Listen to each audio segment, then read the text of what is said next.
बनाने में उनका एक बहुत बड़ा रोल रहा।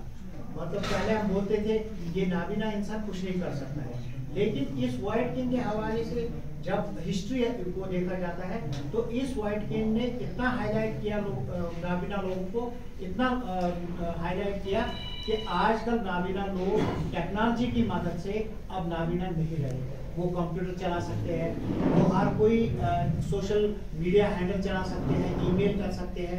हमारे भी यहाँ बच्चे हैं, हमारे भी यहाँ अडल्ट आप देखिए, अब्दुल हमीद है, आबिद साहब है, जिनके हाथों में फोन है, भले ही 100% नाबीना है, लेकिन इनके हाथों में भी वो फोन है जिससे ये ईमेल कर सकते हैं, SMS कर सकते हैं और अपने फ्रेंड सर्कल के साथ जुड़े हुए हैं, या पढ़ाई करते हैं, या यूनिवर्सिटी लेवल के एग्जाम्स उन्होंने क्वालिफाई किए, या हमारे पास बहुत सारे ऐसे रोल मॉडल्स हैं जैसे तारिक बशीर।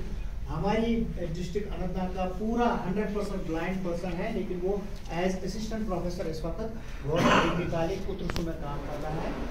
और उसके जो दो ही चीज़ थे, एक मोबाइल था और एक व्हाइट केन था, जिसकी वजह से वो यूनिवर्सिटी ऑफ कश्मीर चला गया, जिसमें उसने हर कोई एग्ज़ाम अपने बलबूते पे पास किया और उसको कभी भी रिजर्वेशन की ज़रूरत नहीं पड़ी। लेकिन हम देखते हैं कि बहुत सारे हमारे घरों में नाबीना बहनें होती हैं, औरतें नाबीना होती हैं, वो व्हाइट केन उठाने से कतराती हैं, शर्माती है।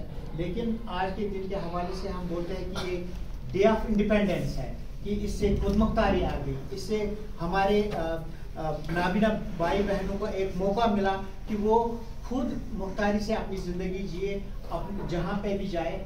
तो बाकी लोग जो इस वक्त हम बीनाई से महरूम नहीं है, हमारे पास बीनाई है, उनसे गुजारिश है कि जब भी आप इस किसी भी बंदे को ये व्हाइट केन उठाते हुए देखेंगे तो आप समझेंगे, खुद ही समझेंगे कि ये बंदा नाबीना है, इसको हेल्प करने की ज़रूरत है, इसको बोलने की कम से कम ज़रूरत है।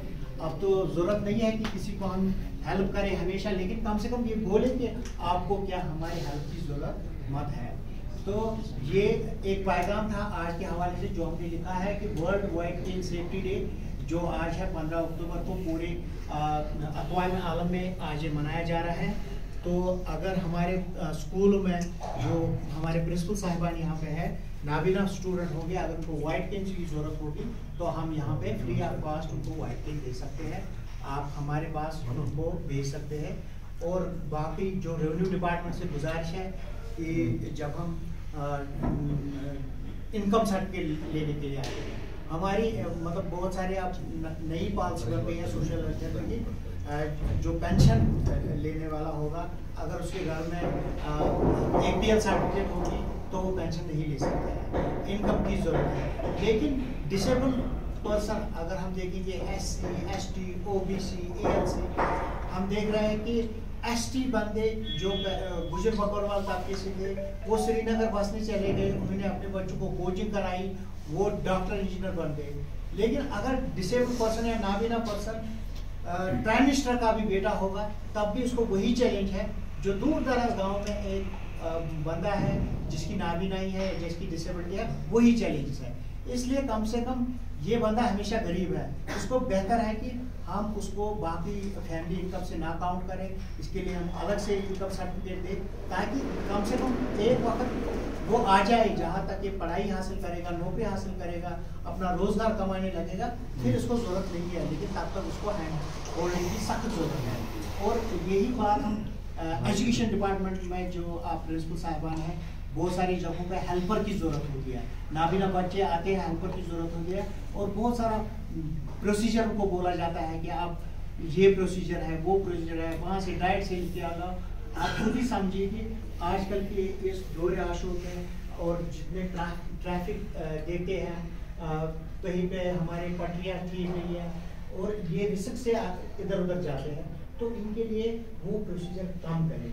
उनका सिर्फ देखें कि क्या एलिजिबल है, क्या इंसान डिसेबिलिटी सर्टिफिकेट इसके पास है। अगर इसकी 100% डिसेबिलिटी है तो हमें इसकी ऐसी हैंड होल्डिंग करनी चाहिए कि एक वक्त ऐसा आ जाए, क्योंकि हम ज़कात देते हैं, इसको पैसा देते हैं, पैसे मत दे दो, लेकिन उनको वो मुराद दे दो जिनसे ये पढ़ लिख सके, जिनसे ये अपना रोजगार कमा सके। अगर ये हमारी हैंड होल्डिंग, अगर तारिक बशीर को अपने घर वालों की, टीचर्स की हैंड होल्डिंग मिलती, शायद वो आज असिस्टेंट प्रोफेसर के ओहदे पर नहीं रहता। आज वो खुद ज़कात देता है, उसने खुद ही 10 साल पहले जब वो पहले टीचर बना तो सोशल वेलफेयर डिपार्टमेंट को लिखा कि मेरा ISS बंद करो, मुझे ज़रूरत नहीं है, मैं यहीं से दूंगा, आप किसी बंदे को आइडेंटिफाई करो, मैं 2 बंदों को यहीं से 2000 रुपये दूंगा। तो वक्त आता है जब इन डिसेबल लोगों को सिर्फ हैंड होल्डिंग की ज़रूरत है, एनकरेजमेंट की ज़रूरत है, पैसों की ज़रूरत नहीं है। लेकिन कभी कभी हम इनको एजुकेशन में वो मसले खड़ा करते हैं कि ये एजुकेशन छोड़ देते हैं। उसमें कोशिश करनी है कि ये एजुकेशन जारी रखे, क्योंकि education is the only tool to empower a person with disability. अगर बंदा पढ़ लिख नहीं, जैसे कि मैं आपके सामने मिसाल दूँ, अगर मैं पढ़ा लिखा नहीं होता तो आप मुझे इस वक्त नहीं सुनते, या आप मेरी बात का इफेक्ट आप पे नहीं होता। तो सीधी सी बात है, अगर मुझे अपने घर वालों ने सपोर्ट नहीं दिया होता, अगर मैं यूनिवर्सिटी नहीं गया होता, अगर मैंने अपना विल पावर, लेकिन वहाँ पे भी टीचर्स जो थे उन्होंने मुझे बहुत एनकरेज किया, एवं मैंने बहुत सारी स्कॉलरशिप वहाँ पे पकड़ी, क्योंकि मुझे भी उस वक्त एज ए स्टूडेंट ज़रूरत था। हमारी लाइफ बहुत एक्सपेंसिव होती है। मैं जब यहाँ से श्रीनगर जाता था यूनिवर्सिटी, तो मुझे उस वक्त 1000 रुपये। तो इसलिए इन बंदों की बहुत सारी ज़रूरत है जो इस वक्त हमें पूरा करने की ज़रूरत है। और एक वक्त ऐसा आता है जब हम हज़ारों बंदों को फिर एम्पावर कर सकते हैं, लेकिन वो वक्त तभी आएगा जब हम इनको इंडिपेंडेंट बनाने की कोशिश करेंगे। तो आज इंडिपेंडेंस का ये दिन है, आज इनके लिए खुद मुख्तारी का दिन है। ये पहले से ही आज़ाद है, लेकिन इनके लिए खुद मुख्तारी का दिन ये वाइट डे है। तो आज हमें यही अहद करना चाहिए कि जो नाबीना लोग हैं, हमें इनके साथ हमदर्दी नहीं बल्कि एम्पैथेटिक अप्रोच से जाना चाहिए कि अगर हम नाबीना होते तो क्या होता, क्या हमारे घर वाले हमें पढ़ाते, क्या हम ऐसा माहौल देखते, क्या हमारे पास ऐसा स्कूल होता। एम्पैथेटिक अप्रोच बहुत ही ज़रूरी है कि हम उस सांचे में अपने आप को डालें जो बंदा इस वक्त उस सांचे में है, कि अगर हमारे पास ये सिचुएशन होती तो हम क्या करते। हमदर्दी में हम हमेशा ये बोलते हैं बेचारा है, हमें कुछ मदद करनी चाहिए, तो 100-200 रुपया निकालते हैं, लेकिन किसी को 1000 रुपया, 10,000 रुपया, 1 लाख रुपया देकर हम एम्पावर नहीं कर सकते। लेकिन ये ज़रूरी है कि हम इनके हाथ में वाइट पेन थमाएं, हम इनको एजुकेट करें और हम इनको इंडिपेंडेंट लिविंग के लिए तैयार करें। ये आज के दिन का जो वाइट केन सेफ्टी डे है, ये सेफ्टी इसलिए भी है, मैं नाबीना लोग जो भी यहाँ पे है या हमें मीडिया के जरिए सुनेंगे, मैं उनसे गुजारिश करता हूँ कि जो घरों में नाबीना है उनके हाथों में भी ये वाइट केन दे।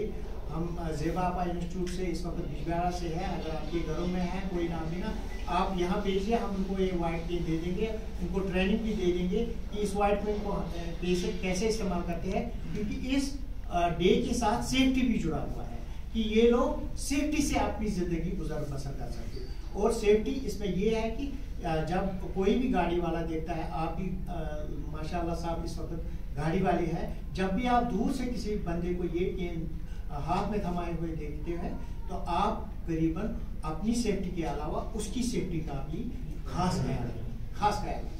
तो ये आज के पैगाम से हवाले से मुझे लगता है कि हम इंशाल्लाह हसास है और इंशाल्लाह हम कोशिश करेंगे कि नाबीना लोगों को हम अपना साथी बनाएंगे, इनसे कोई नफरत नहीं कर रखेंगे, बल्कि इनका दुख दर्द समझ के हम इनकी बहबूदी के लिए काम करेंगे, खासकर इनके एजुकेशन और एम्प्लॉयमेंट की कोशिश करेंगे।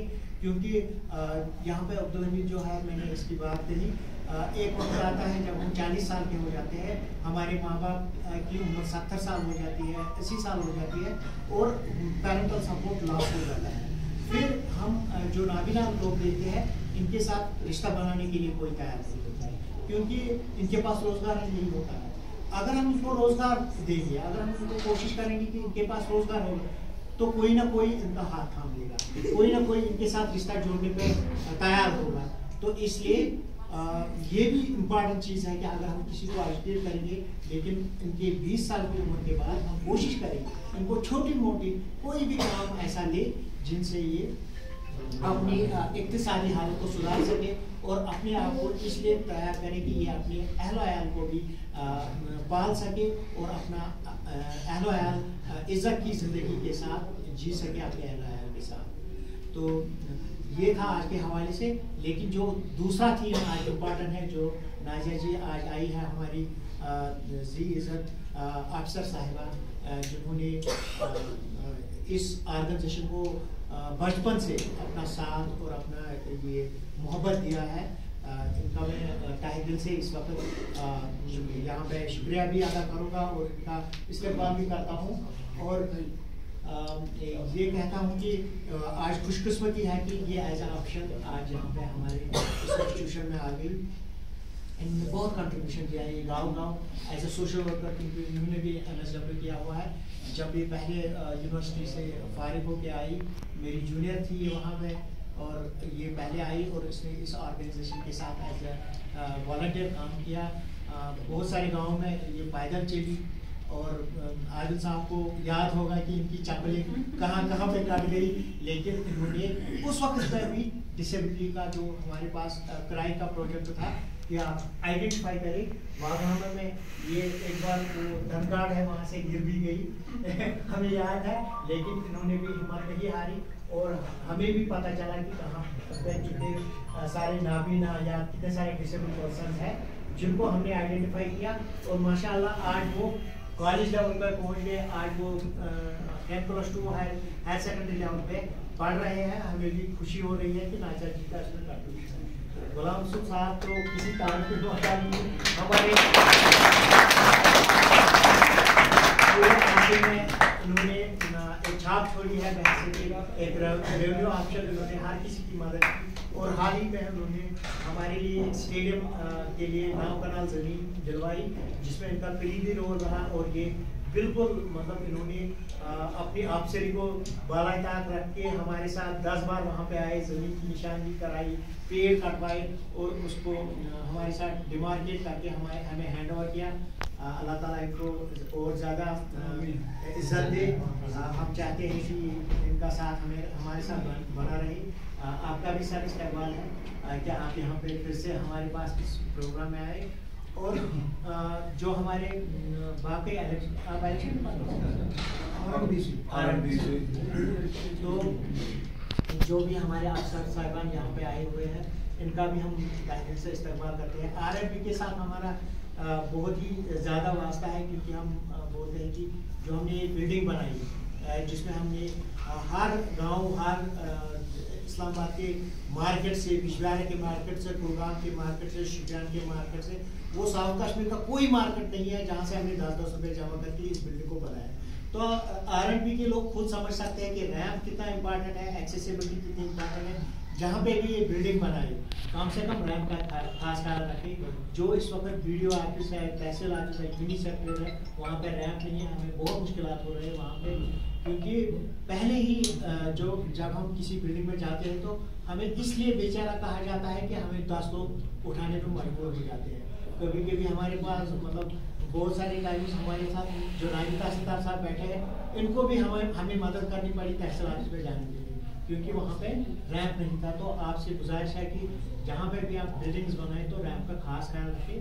ये जो भी आपके ऑप्शंस हैं उन तक हमारे पास के लिए सर्कुलर भी आए हैं सर। बिल्कुल। तो टीचर्स भी हैं जो डिफरेंट स्कूल से आए हुए हैं, जो जिनका रोल है कि इलेक्शन के साथ वो जुड़े रहे। हमारे साथ रियाज साहब हैं, हमारे साथ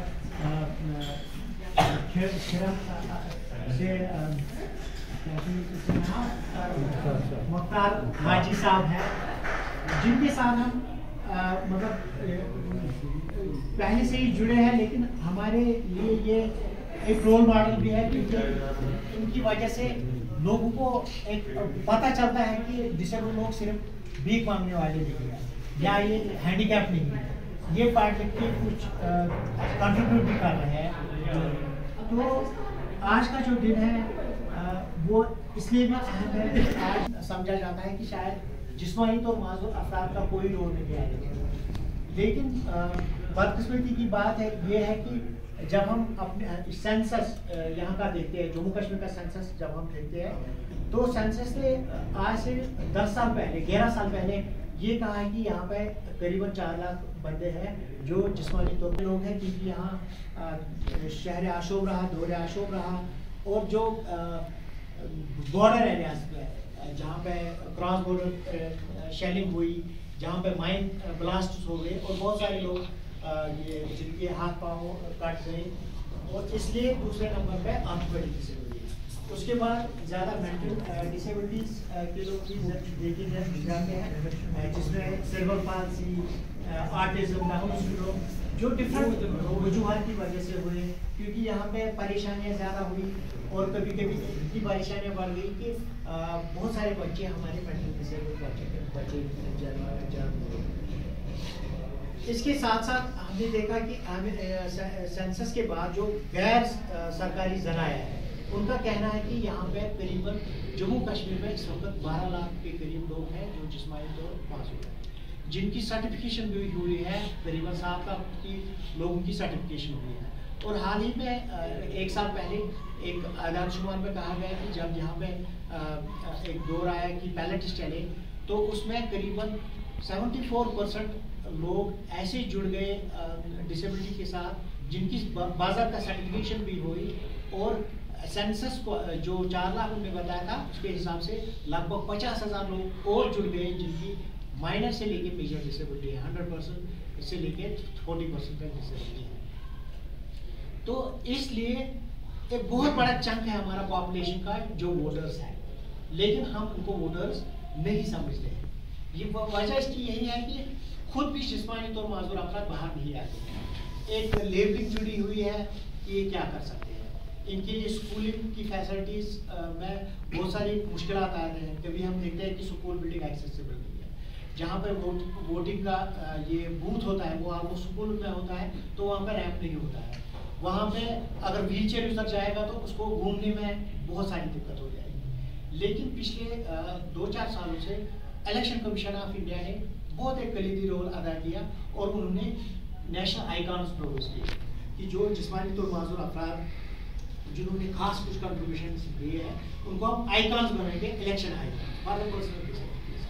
तो इससे एक ऐसी चली गई हर स्टेट में कि आपको इलेक्शन आइकॉन बनाना है। जब इलेक्शन आइकॉन बनाए गए थ्रू इलेक्शन डिपार्टमेंट, तो बहुत सारे जिस्मानी तौर माजूर अफराद को ये पता चला कि नहीं, ऐसा नहीं है कि हम वोटर आईडी नहीं ले सकते हैं, हम वोटर आईडी ले सकते हैं और इसका सही इस्तेमाल करके हम प्योर वोटर्स बन सकते हैं। तो जो यहाँ पे आज हमारे बहन भाई आए हैं जिस्मानी तौर माजूर अफराद, तो इनसे भी मैं गुजारिश करता हूँ कि अगर इनके पास वोटर आईडी नहीं है तो आज यहाँ पे ज़रूर बोले, क्योंकि यहाँ पे वोटर आईडी बनाने का एक फॉर्म है जिसको हम आपके लिए भर सकते हैं और आपको वोटर आईडी दे सकते हैं। इसके बाद दूसरी इम्पॉर्टेंट चीज़ जो है वो है कि कुछ मान लीजिए कि मैं वोट डालने का किसी जगह जाऊंगा और मेरा जो पोलिंग बूथ है मेरे घर के साथ ही है। वैसे मेरा पोलिंग बूथ जो म्यूनसिपल कमेटी का एक छोटी सी बिल्डिंग है यहाँ सोम स्टैंड में, तो वहाँ मैं भी रैंप नहीं गया। मैंने 1-2 बार गया वहाँ देखने के लिए कि वहाँ कैसे सूरत हाल है, लेकिन सिर्फ रैंप अंदर जाने के लिए अब तो हम वो भी सह सकते हैं, लेकिन उसके बाद वॉशरूम की फैसिलिटी आती है। इलेक्शन कमीशन ने ये भी बोला कि अलॉन्ग रैंप वॉशरूम फैसिलिटी भी होगी और वॉश स्टैंड भी होगा जहाँ पे हम हाथ धो सकते हैं, जहाँ पे हम अपने पर्सनल हाइजीन का ख्याल कर सकते हैं।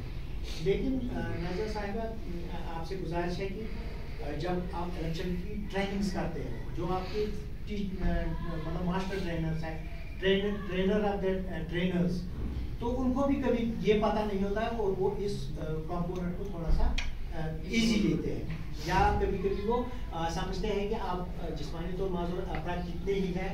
लेकिन मैंने जो सेंसस का खुलासा किया उसमें डिस्ट्रिक्ट अनंतनाग में भी हमारे बोलते हैं कि 60,000 लोग हैं जिनकी जिस्मानी माजूरियत है। अगर 40,000 ही लोग हम समझेंगे कि वोटर आईडी लेने के हकदार होंगे और 18 साल की जो एज है वो क्रॉस की होगी, तो हमें उनका ख्याल रखना जरूरी है। और अगर हम उनके लिए ख्याल नहीं रखेंगे तो ये इलेक्शन एक परफेक्ट इलेक्शन नहीं बनेगा। तो अब चूंकि इलेक्शन इम्पॉर्टेंट इसलिए भी बना क्योंकि जब हम किसी मिनिस्टर के पास जाते हैं तो वो हमारा ख्याल नहीं करता है, बोलता है कि आप जिस्मानी तौर माजूर हो, 3% आपकी पॉपुलेशन है, ये ज़्यादा जरूरी नहीं है। लेकिन हम समझते हैं कि हम भी अब वोटर के बजाय हम पॉलिटिशियन बन जाए। हमारे भी जो बहुत सारे एजुकेटेड बंदे हैं जो पॉलिटिशियन बन सकते हैं, और लेकिन जब हमारे लिए बेसिक फैसिलिटीज नहीं होंगी, जब हमारा इलेक्शन बूथ एक्सेसिबल नहीं होगा, जब वहाँ पर फैसिलिटीज नहीं होगी, तब हमारे पास फिर से हर्डल्स आते हैं और हमारा एक्सक्लूजन हो जाता है। हमें कभी कभी डिस्क्रिमिनेशन फेस हो जाती है, हमें कभी कभी लगता है कि हम ह्यूमिलेट होते हैं उस इलेक्शन बूथ में। तो इसलिए हमारा एक मतलब बददिली का शिकार हम हो जाते हैं और हम समझते हैं कि वोट हमारे लिए अच्छा चीज़ नहीं है। तो बेहतर ये होगा कि अगर आपको हमें एम्पावर करना है तो हमें सिर्फ वोटर न समझे, बल्कि हमें वोटर के अलावा एक पॉलिटिशियन या जिसे बोलते हैं कि हमें एक उम्मीदवार भी समझा जाए। अगर हमें उम्मीदवार समझा जाएगा तो तब हमारी पहचान थोड़ी बहुत अलग हो जाएगी। और हम चाहते हैं कि जो भी इलेक्शन के साथ जुड़े हुए बंदे हैं वो आज वो ये चीज़ें समझे कि छोटी मोटी सी भी अगर एक हर्डल होगी, रैंप नहीं होगा, पानी का इंतजाम अगर नहीं होगा, अगर एक वॉश बेसिन वहाँ पे हमारे उस हाइट की नहीं होगी, स्टैंडर्ड की नहीं होगी, तो हमें बहुत सारी मुश्किलात आएगी। जब हम सीवियर डिसेबल की बात करते हैं, जो भी मतलब हम में सीवियर डिसेबल होते हैं वो भी चाहते हैं कि हम बाहर आके वोट डालें, व्हील चेयर में जाके वोट डालें, अपना क्रैच इस्तेमाल करके वोट डालें। लेकिन हमारे पास फिर यही जो हर्डल्स आते हैं हम इससे पीछे हट जाते हैं। सबसे ज़्यादा हमारे पास ये होता है कि फिर हमें लोग मतलब जब वहाँ जिस्मानी तौर माजूर आते हैं, क्योंकि कभी कभी हमने ये भी देखा कि बहुत सारे पॉलिटिशियंस थे, बहुत सारे जो हमारे लोकल पॉलिटिशियंस होते हैं वो बोलते हैं कि आप वोट हमें डालिए, मैं आपको साइकिल दूँगा। और हम देखते हैं कि लोग रेंगते रेंगते आ जाते हैं, फिर उनकी बाज़ाब्ता वहाँ पे फिल्म शूटिंग भी होती है, लेकिन फिर वो मसला उसका हल भी हो जाता है, लेकिन हम हाईलाइट हो जाते हैं। आपने बहुत सारे न्यूज़ आइटम में देखा होंगे कि आज ये बंदा रेंगते रेंगते यहाँ आ गया फलानी उम्मीदवार के लिए वोट डालने के लिए, लेकिन उसको यही होता है कि शायद हमें कुछ ना कुछ वहाँ मिलेगा। तो इसलिए अगर पॉलिटिक्स में या इलेक्शन प्रोसेस में पर्सन विद डिसेबिलिटी शामिल होंगे तो शायद वो अपने दूसरे बंदे की मजबूरी समझ सकता है, वो किसी दूसरे जिस्मानी तौर माजूर अफराद की मजबूरियाँ समझ सकता है और वो कुछ ज़्यादा कर सकता है। और इसके चूँकि पॉलिसी मैटर है, लेकिन बेसिक हमें यहाँ से जब आपकी रिकमेंडेशन जाएगी, चाहे डीसी साहब को जाएगी, तो उनसे भी आप ज़रूर लिखिए कि हम पॉलिटिकल रिजर्वेशन चाहते हैं कि जिस्मानी तौर जब आप वुमेन को रिजर्वेशन देते हैं, जब आप SC ST को देते हैं, तो डिसेबल्ड पर्सन को भी रिजर्वेशन चाहिए। हमें रिजर्वेशन के जुमरे में लाया जाए, क्योंकि हमारे पास 4% की रिजर्वेशन है। अगर एक ही वर्ग हमें इस वक्त छोटे छोटे इलेक्शन में जैसे बल्दियाती इलेक्शन होते हैं वहाँ पे, तो अगर हालांकि गवर्नमेंट ऑफ इंडिया ने बहुत सारे स्कूल सर्कुलर ऑलरेडी दिए हैं कि जिस्मानी तौर माजूर अफराद के लिए आप ये भी कोशिश करें कि इनकी रिजर्वेशन आ जाए। तो हम चाहते हैं कि रिकमेंडेशन अगर आप इलेक्शन कमीशन को भेजिए तो हमारी रिकमेंडेशन ये है कि पहली रिकमेंडेशन कि हमें अपनी रिजर्वेशन दी जाएगी ताकि हम भी इलेक्टोरल प्रोसेस में खुद आ जाए। उसके बाद जो मैंने बताया कि जो हमारे इलेक्शन कमीशन ने बताया कि जो हमारे कार्ड्स होंगे वोटर ID कार्ड्स, उसमें एक लोगो लगेगा, डिसेबिलिटी लोगो, लेकिन आज तक हमारे इस इलेक्शन कार्ड में डिसेबिलिटी लोगो अभी तक नहीं मिला है। तो जो भी BLOs आपके हैं उनसे उनको बताएं कि वहाँ पे प्रावधान है, और ऑनलाइन पे भी हम देखते हैं वहाँ पे लिखा होता है कि ये लोगो हमारे इलेक्शन वोटर ID में बिल्कुल दिया जाए, क्योंकि उसके सहारे हमें कुछ जिसको हम बोलते हैं कि हाईलाइटेड डिसेबिलिटी और जो बोलते हैं कि हिडन डिसेबिलिटी। जब हम जब कोई डेफ बंदा वोट डालने के लिए जाता है उसकी भी डिसेबिलिटी होती है, लेकिन उसको वो मुराद नहीं मिलते हैं और उसको समझने के लिए और उसकी पहचान बनाने के लिए वो हॉलोग्राम या वो लोगो लगना बहुत ज़रूरी है, ताकि हम समझें कि ये बंदा पर्सन विद डिसेबिलिटी है। दूसरा ये है कि जो इलेक्शन बूथ है वहाँ पे डिसेबिलिटी के लिए लोगो लगना चाहिए कि रैंप कहाँ से है और हमें कहाँ पे जाना है, कहाँ से पर्सन डिसेबिलिटी को जाना है।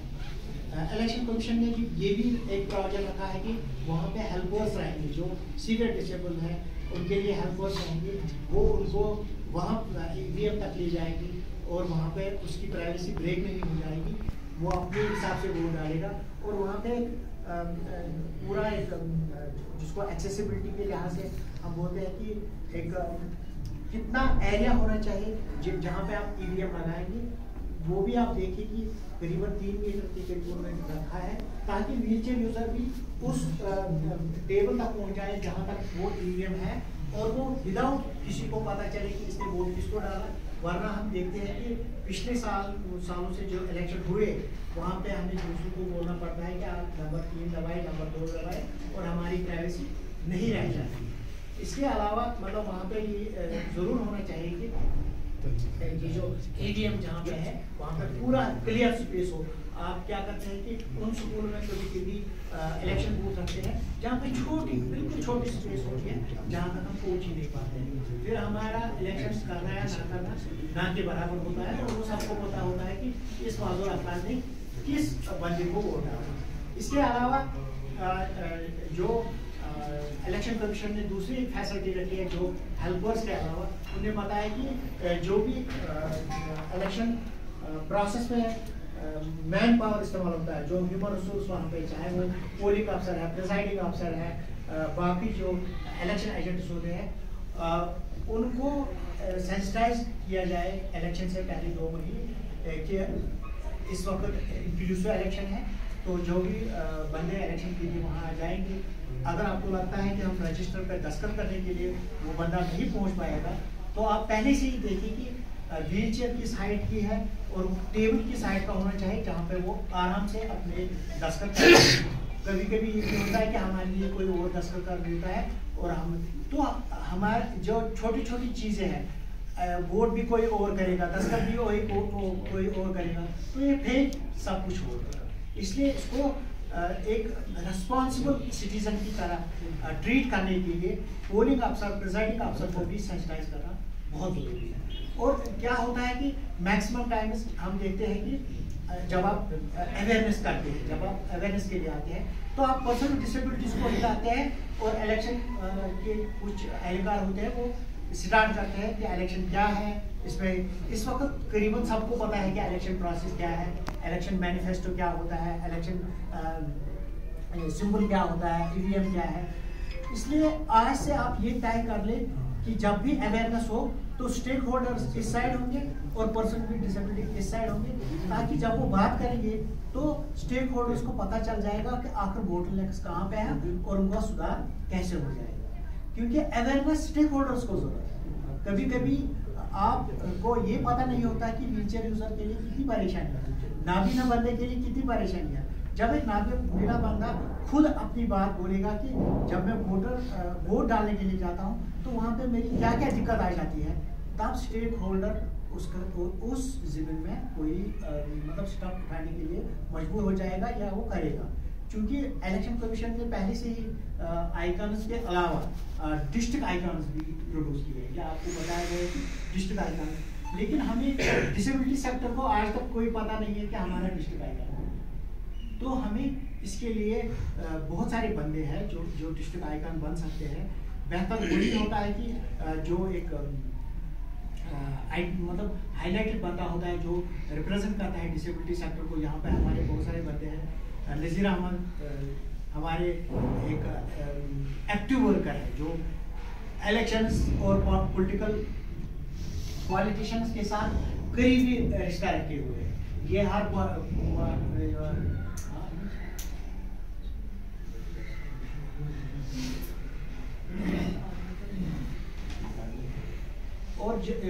नज़ीर साहब जैसे लोगों को अगर आइकन बनाया जाए तो ये कहीं पे लोगों को सेंसिटाइज कर सकते हैं, और स्टेक होल्डर्स को भी सेंसिटाइज कर सकते हैं कि कैसे हम पर्सन विद डिसेबिलिटीज को एज अ वोटर की नज़र देखें, कैसे हम उनके लिए सेफ पैसेज बनाएंगे।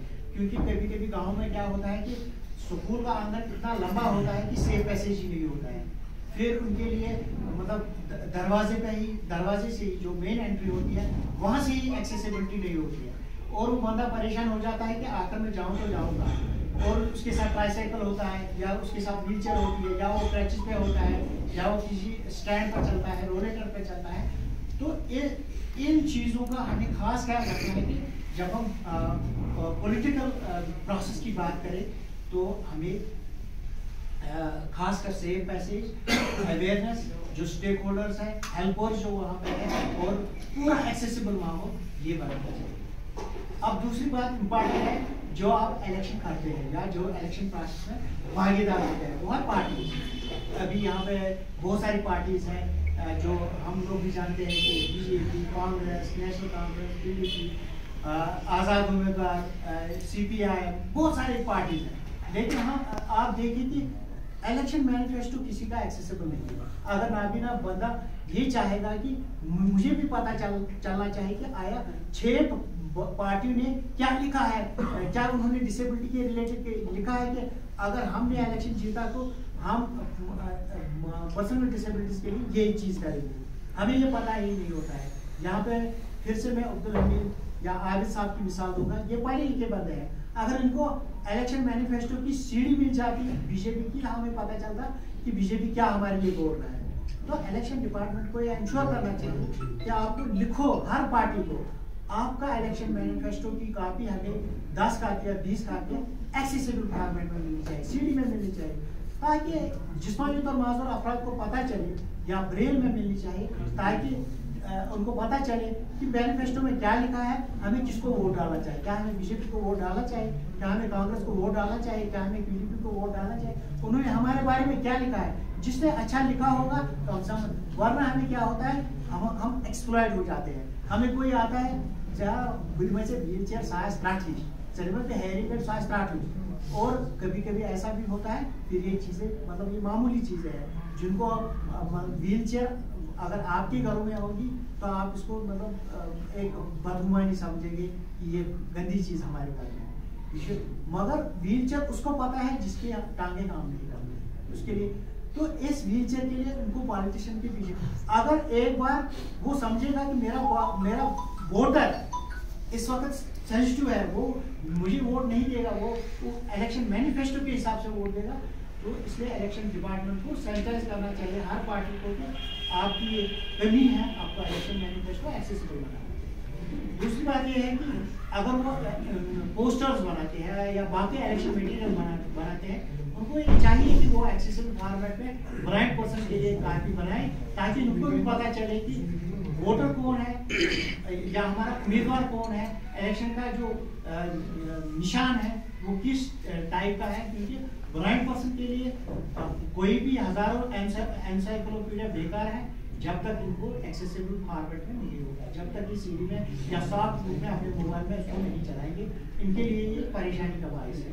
इसलिए हमें उन पे भी जिम्मेदारी होनी चाहिए कि नहीं, आप जो जिस्मानी तौर माजूर अफराद के लिए ये चीजें करें, वरना ये इलेक्शन हमारे लिए भी, क्योंकि अब वो पुराना जमाना नहीं है जो भी मनमानी करेगा, जो भी पॉलिटिकल पार्टी कहेगी कि हमने ये किया।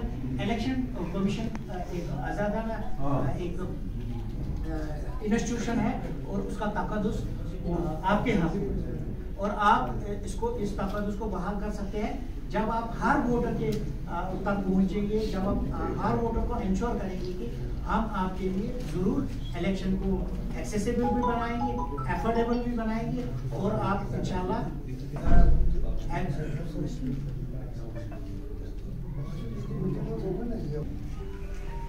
राइट्स का पता होना चाहिए। जो हमारा डिसेबिलिटी एक्ट है, rights of person disabilities act, उसमें क्लियरली कहा गया है कि एक पर्सन विद डिसेबिलिटी को भी एज अ वोटर समझा गया है, उसके लिए भी वो फैसिलिटीज क्रिएट करनी चाहिए ताकि वो इलेक्शन में हिस्सा ले। तो आपको भी चाहे कि आप अपना वोटर आई डी ले, अपने स्टेक होल्डर के पास जाए और उनसे कहे कि हमारा ये मुतालबा है कि हमारे ये राइट्स हैं, हमें वो मिलने चाहिए। इलेक्शन कमीशन ने आप ये भी रखा है कि अगर कोई सीवियर डिसेबल पर्सन होगा तो उसके लिए गाड़ी का इंतजाम भी होगा, लेकिन हम गाड़ी के लिए बोलते नहीं है। हम कभी कभी इनको मतलब खुद पे परेशानी रोक देते हैं, लेकिन इलेक्शन डिपार्टमेंट से हमें 10 दिन पहले जाना चाहिए, एप्लीकेशन देनी चाहिए, या उनको बाय फोन या कोई जो उन्होंने कुछ हेल्पलाइन नंबर जिनका इलेक्शन मैनिफेस्टो एक्सेसिबल होना चाहिए। क्योंकि हम जो जिस्मानी तौर माजूर अफराद जो वोटर हैं उनको पता चलना चाहिए कि किस पार्टी का क्या मंजूर है, उन्होंने क्या रखा है हमारे लिए इंतजाम, तो तो उसी हिसाब से हम उनको भी अपना वोट दे देंगे।